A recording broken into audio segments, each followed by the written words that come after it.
Well, guys, after decades of the liberal left lunatics trying to destroy men, trying to destroy masculinity, trying to destroy patriotism, trying to destroy every foundation this country is built upon, here we are, American men shunning Army.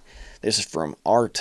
The nation's males have reportedly lost interest in military service as they increasingly withdraw from society. American men have reportedly lost interest in military service as they increasingly withdraw from society more broadly, driving the persistent shortfalls in U.S. Army recruiting and raising the nation's reliance on female troops. So we're going to put the females out there defending the country and defending the males, apparently. Male enlistment has plummeted by 35% in the past decade, dropping from around 58,000 in 2013 to 37,700 last year. Military.com reported on Friday, citing U.S. Army recruiting data.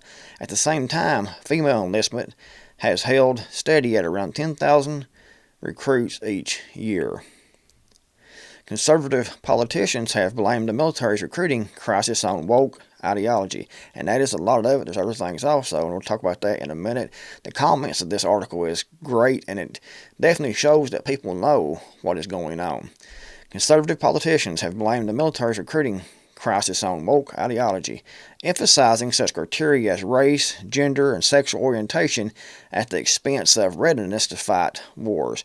The latest Reagan National Defense Survey released in November showed that only 46% of Americans have a great deal of trust in their nation's military, down from 70% in 2018. About half of respondents cited woke practices as a reason for declining confidence. However, the military.com report noted that beyond cultural issues, experts pointed to broader issues with American men, including a national crisis of masculinity.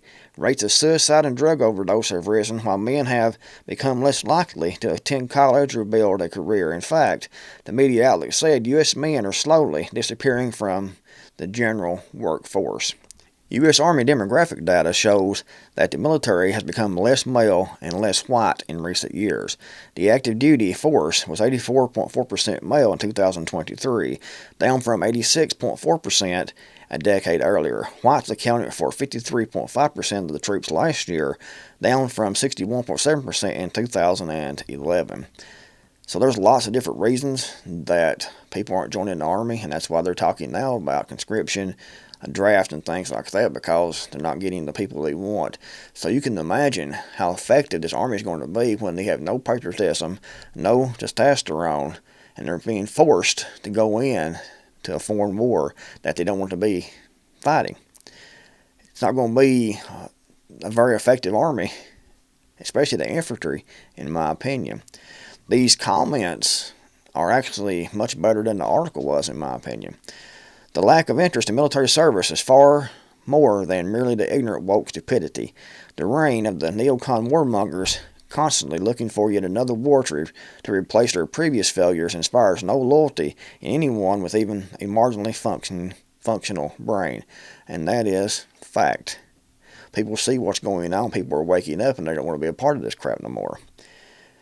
Unfortunately, that leaves the country vulnerable, especially if we go into actual war. They keep trying to get a war started somewhere with someone, and if we go into war with no military, that's not going to be good either. And got to the next comment. And when I read comments regarding veterans, so many men said their fathers told them repeatedly, don't sign up, don't sign up. Their fathers being veterans. I've heard a lot of people say that they wouldn't. They've been veterans, they are veterans, and they tell their sons not to sign up. They don't recommend it at all. And used to be, it was like a family thing. You had fathers, sons, grandfathers, they all joined the military. They had all joined the Navy or the Marines or the Army, and it went down through generational bloodlines. And now they're saying do not join because they see what this country has become. It's not the country that we knew, just a few years ago. And this next comment, fed up with fake wars and endlessly being told girls are better, well, let them step up to the plate and prove it. Men do not like what's happening in their society and refuse to take part now. Meanwhile, women are realizing that feminism lied to them for 60 years and that they are slowly catching on to what a mess they have created. And this next comment says a whole lot in a couple of short sentences. Then maybe it's time for those who gained combat experience in Iraq, Bosnia, or Afghanistan to help such willing people who seek to build an armed militia for the purpose of toppling the DC Uniparty swamp. Terrible times. Why join up for terrible pay? You lose all control of your life as the army owns you now, and the good chance you will die in a foreign war over oil. Yeah, maybe not. Maybe young Americans have seen enough of their friends and family members being sent to die on foreign shores for the last 75 plus years. Finally, they have awoken to the fertility of it all. And guys, this next comment is a doozy, in my opinion. Less white recruits. Well, duh. Cause and effect. Why defend the country that has been anti-white since Obama took office? The bad whitey, bad whitey stance of the media and state over time will have a negative effect on any white participation. Besides, not participating leaves us more time to build those training camps up in the hills. Just ask Maxine. Well, guys, I'm going to read one more comment, and I think this is probably the best comment in this whole thread here to this article. The military traditionally recruited from the Bible Belt and rural areas. Most of those people now hate the federal government and the rainbow fascists, myself included. We won't be fighting to spread an evil ideology. And he isn't wrong. They do spread the LGBTQR plus 49er ideology around the world. They did it in Afghanistan.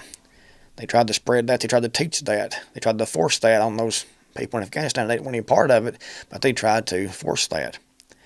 And I also read that they put up a big, large painting on the side of a building of George Floyd in Afghanistan. Like he was a national hero or something. I mean, really. But all done through here, lots and lots of good comments, and they're actually better than the article was, and it shows that people, at least people reading RT anyways, are pretty awake about what's actually going on here in the United States and why recruitment for the military is down. Let me know what you think in the comments below. If you liked the video, give it a big thumbs up. Thanks for watching. I'm the Creekmore Matter, and I'll see you all in the next video, hopefully.